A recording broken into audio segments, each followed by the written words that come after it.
நேரா உட்காரு, நேரா நில்லு, கூன் போடாத. இது அடிக்கடி நீங்க கேட்குற ஸ்டேட்மெண்ட்டா? நம்ம போஸ்டர் ஏன் சரியா இருக்காது?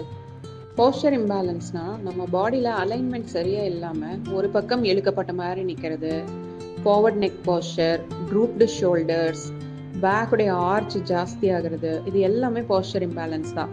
ஆனா இன்ட்ரெஸ்டிங்கான பார்ட் என்ன அப்படின்னா, போஸ்டர் அப்படிங்கிறது நம்மளா டெவலப் பண்ணிக்கிறது கிடையாது. நம்மளுடைய உள் உறுப்புகள் விசரல் ஆர்கன்ஸோடைய ப்ராப்ளம்ஸ் வந்து மெயினாக நம்மளுடைய போஸ்டரை பாதிக்குது. உள்ள இருக்கிற organs stomach, liver, intestine, uterus, kidney, இந்த ஆர்கன்ஸ்ல ஸ்ட்ரெஸ் இருந்துச்சுன்னா அதோடைய nerve and connective tissue connections அதோட பக்கத்தில் இருக்கிற மசில்ஸ்க்கு போகும். அப்போ அந்த மசில்ஸை வந்து அது டைட் ஆக்கி மூமெண்ட்டை ரெஸ்ட்ரிக்ட் ஆகும். அதனால போஸ்டர் சேஞ்ச் ஆகும். ஃபார் எக்ஸாம்பிள், ஸ்டொமக்ல ப்ராப்ளம் இருக்கு, அசிடிட்டி, ரிஃப்ளெக்ஸ் அந்த மாதிரி இருந்துச்சுன்னா லெஃப்ட் சைடோடைய அப்பர் பேக், நெக்கு இங்கெல்லாம் வந்து மசில்ஸ் டைட் ஆகலாம்.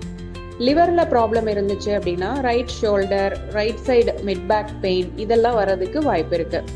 பெல்விஸ் ஆர் யூட்ரஸ், இது ரிலேட்டடான இஷ்யூஸ், அதாவது பெல்விக் ஆர்கன்ஸ்ல யூட்ரஸ் ஆர் பிளாடர் இது ரிலேட்டடான ப்ராப்ளம் இருந்துச்சு அப்படின்னா லோ பேக்ல இருக்கிற மசில்ஸ், ஹிப்பை சுத்தி இருக்கிற மசில்ஸ் இது எல்லாமே வந்து ஸ்டிஃப் ஆகலாம்.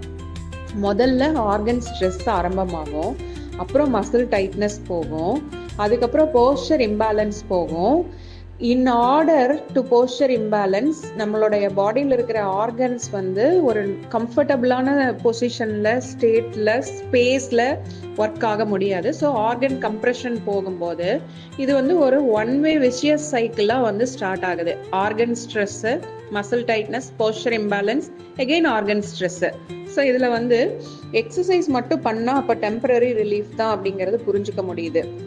ஸோ நம்ம பாடியை ப்ராப்பரான அப்ரோச்சில் ட்ரீட் பண்ணணும். போஸ்டர் கரெக்ஷன் அப்படிங்கிறது வந்து it always comes with organ dysfunction என்ன இருக்கோ அதை கரெக்ட் பண்ணுறது. பெரும்பாலும் அதுக்கு வந்து ரொம்ப நிறைய இன்டர்வென்ஷன் தேவைப்படாது. நம்மளுடைய சில பழக்க வழக்கங்களை நம்ம மாற்றிக்கிட்டோம் அப்படின்னாலே ஆர்கன் லெவலில் இருக்கிற ஸ்ட்ரெஸ்ஸையும் கம்மி பண்ணிடலாம். போஸ்டரை வந்து எக்ஸசைசஸ் மூலமாக மெயின்டைன் பண்ணலாம்.